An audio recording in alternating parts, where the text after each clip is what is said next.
সকাল সকাল বাজারে যাওয়া না তো।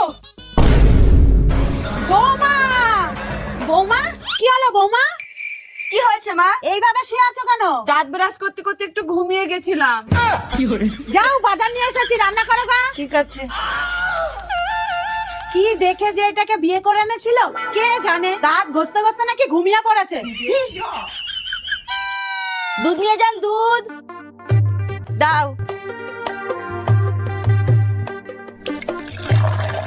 শোনো, কালকে আবার ভ্যালেন্টাইন্স ডে উপলক্ষে কামাই করো না, দুধ দিয়ে যেও। তাই নাকি? তোমার বর ভ্যালেন্টাইন্স ডে করে না বলে কি আমার বড় করে না? আমি তো আসবোই না, বরের সাথে জমিয়ে ভ্যালেন্টাইন্স ডে পালন করব।